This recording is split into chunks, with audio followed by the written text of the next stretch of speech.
Meu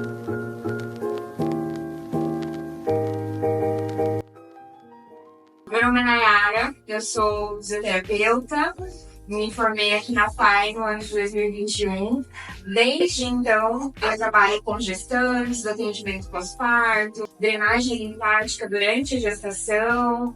E desde o ano passado a gente vem fazendo, eu venho participando das rodas de conversa, trabalhando aí mais nessa parte voluntária, passando um pouquinho, transmitindo um pouco para as gestantes, para as lactantes em relação ao meu conhecimento. Hoje nós vamos falar um pouco sobre como ajudar no desfraude, um guia prático para a família, não apenas para a mãe, mas para o pai, tia, tio, enfim, todo o âmbito social ali das crianças. Eu tinha comentado com a Fá ainda em relação às fases, Fá? Em relação às fases, da infância, a gente tem a fase oral e a fase anal. A fase oral é a fase que a gente pode determinar aí de 0 a 1 ano e meio, tá? E o que é essa fase oral? A fase oral, a principal fonte de prazer da criança é a boca. Então, ela faz sucção, ela tem o conhecimento de morder, mastigar. Até 1 ano e meio, tudo é através da boca. Tudo a criança coloca na boca. A amamentação é um momento crucial para esse momento, pois além de nutrição, proporciona um conforto emocional e de segurança para a criança. Em relação a essa fase oral, nós temos algumas possíveis consequências, A criança pode passar por frustrações ou excessos dessa fase pode levar a comportamentos orais na vida futura, na vida adulta. Então, como, por exemplo, roer unhas, fumar, compulsão alimentar ou até mesmo dependência emocional, tá?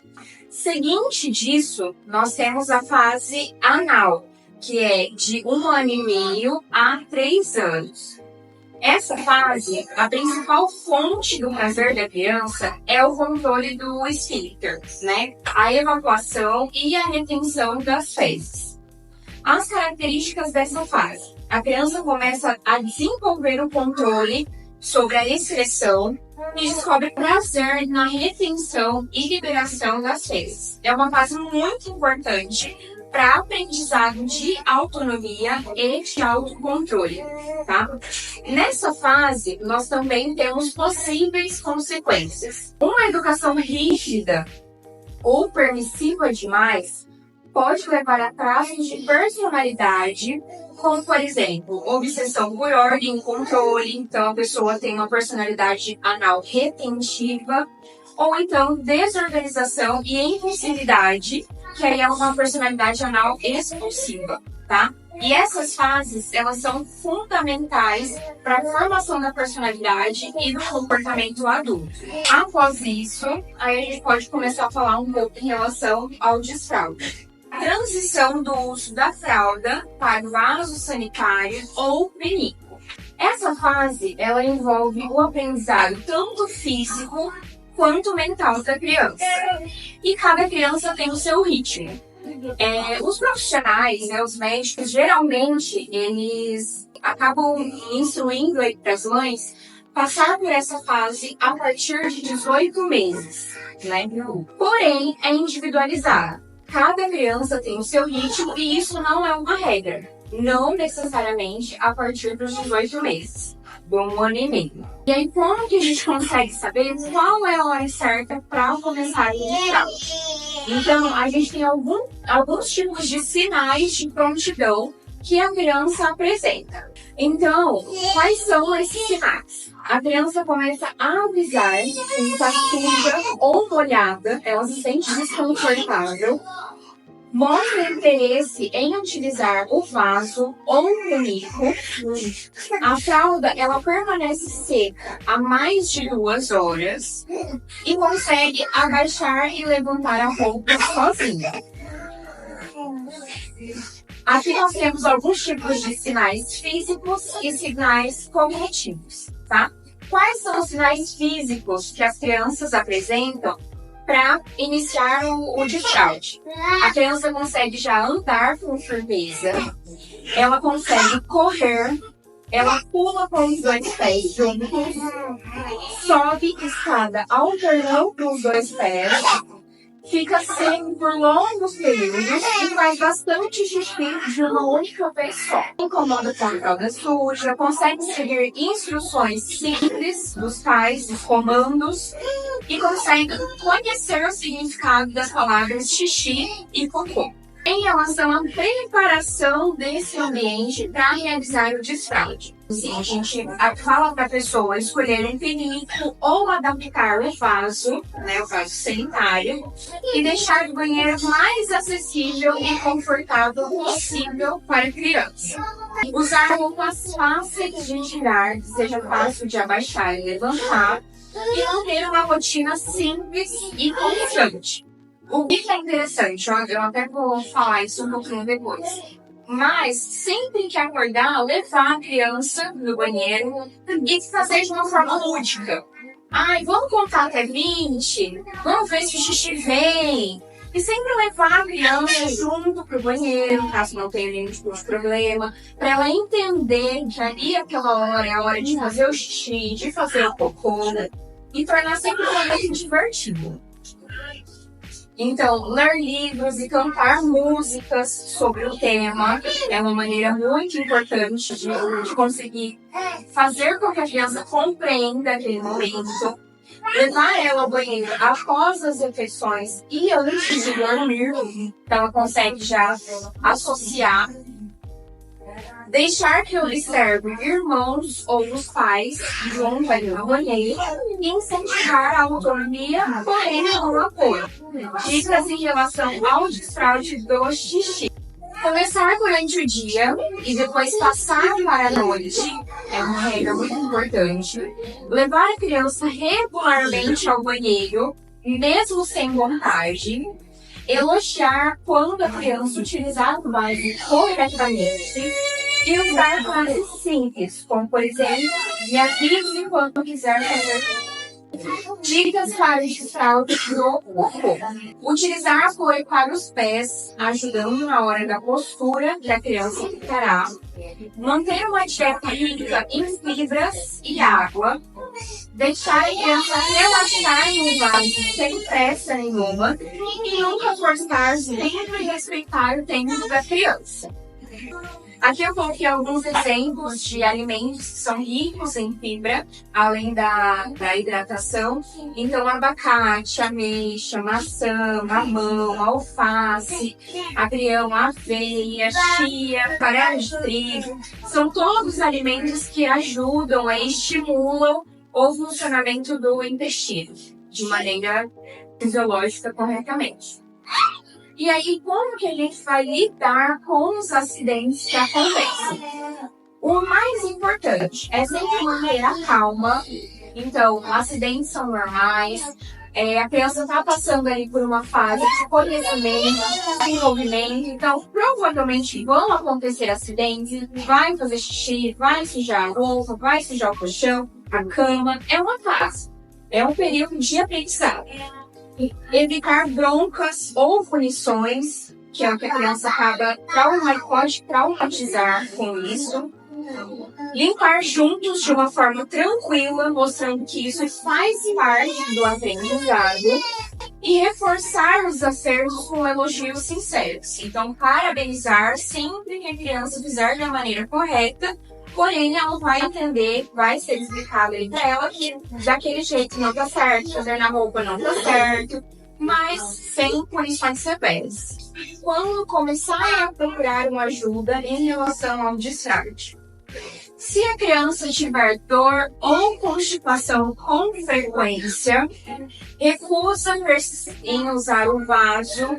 Se o desfraude gerar muito estresse e ansiedade, e também conversar com o pediatra caso haja alguma dúvida. A paciência é fundamental nesse período. Sempre evitar comparações uma com as outras. Porque tal criança foi com 18 meses, a outra foi antes disso, a outra foi depois disso. É normal. Cada criança tem o seu tempo. Transformar o processo em algo leve e divertido, e cada conquista, por menor que seja, sempre deve ser celebrada. Aqui tem algumas dicas que eu coloquei em relação à diferenciação, dicas para meninas e dicas para meninos. Para meninas, sempre pode utilizar bonecas para ensinar elas a se limparem da forma correta, de frente para trás, para evitar infecções. E para os meninos, o ideal é que comecem a urinar sentados e caso não se sinta confortável para fazer isso, optar por fazer xixi em pé e utilizar um banquinho para ajustar a altura da criança ao vaso sanitário. Em relação às idades, né? Quando tiver alguma dúvida, quando tiver com receio de achar não estar no momento correto, as mães sempre podem procurar esse pediatra até os 18 anos de idade, tá? Em alguns casos, pode ser que se estendam até 21 anos, depende do desenvolvimento do paciente e de recomendação médica. E as meninas, a genital ginecologista, pode ser após a primeira menstruação, que ocorre entre 9 a 15 anos. Eles têm crianças que passam pelo processo menstrual de 4 anos, 4 anos e meio. Então é muito individualizado. Cada criança tem a sua fase, o seu período. Uma das coisas que pode acontecer é até essa parte, parece que é bobo, né? Mas até essa parte da gente falar assim, essa parte do cheiro, sabe? Ai, que fedido, nossa, que fedido. Isso é um comentário também que pode ficar na cabecinha da criança. Sim, pode gerar um trauma e a criança já se sentir mais recuada em relação a isso.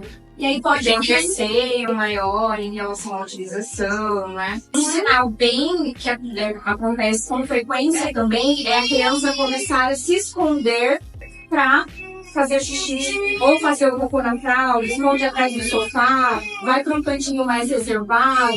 Isso já é um sinal também de que ela já se sente mais confortável em um local sozinha. Então, isso já nos indica que o fraude já pode começar a ser realizado. O que acontece também, assim, para não gerar traumas, assim, imprevistos, a criança sair de casa para fazer xixi na roupa. Tem algumas mães que já optam por utilizar aquela calcinha descartável, né? Sem ser a fralda mesmo, a calcinha. Aquela que é lavável, né?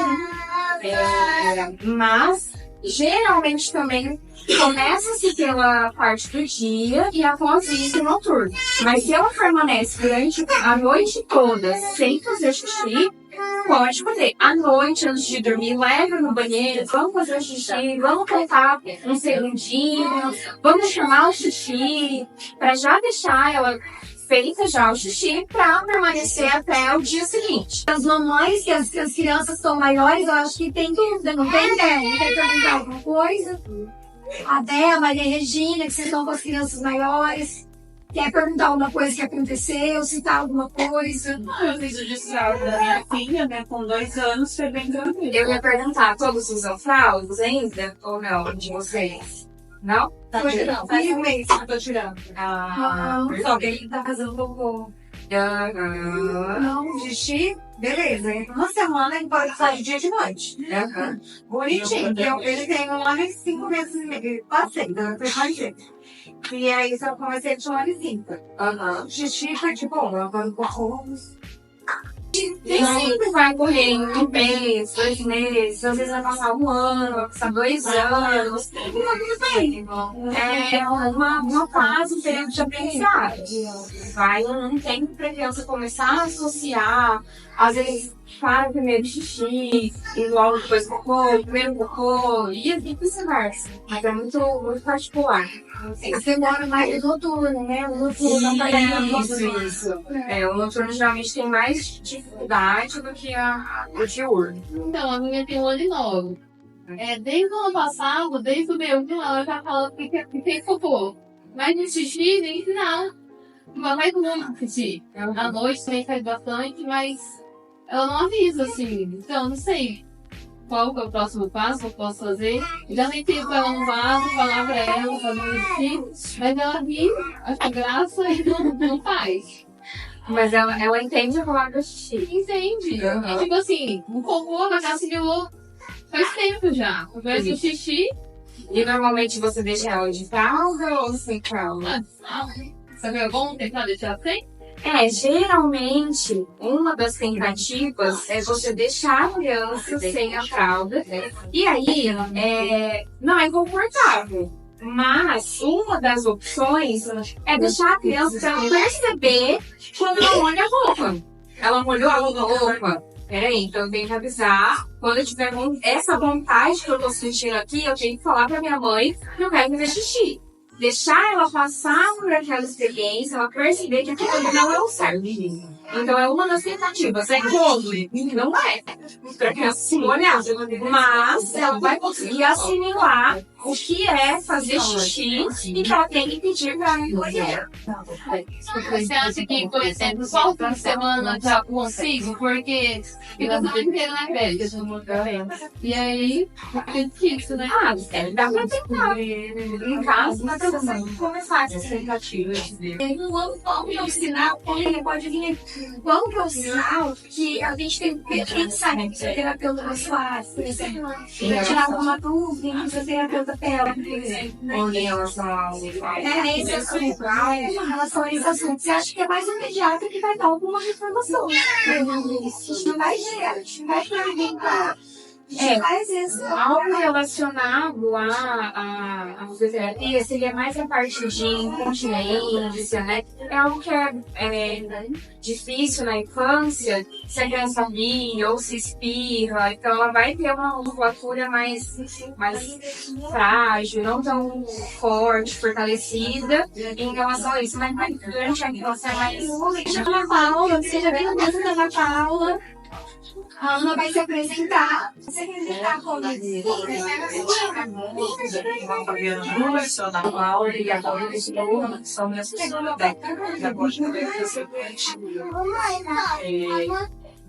e-mail, na unidade de ensino, eu acho que o mais importante é estabelecer a parceria da família com a escola, né, com a unidade.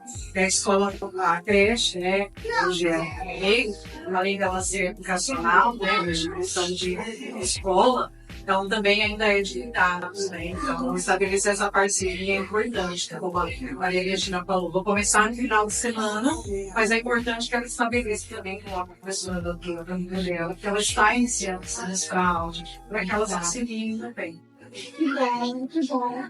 São vários assuntos que a gente vai conversar o ano inteiro, né, Paulinha? Então a gente agradece a presença da Paula, né, a Nayara. Obrigada.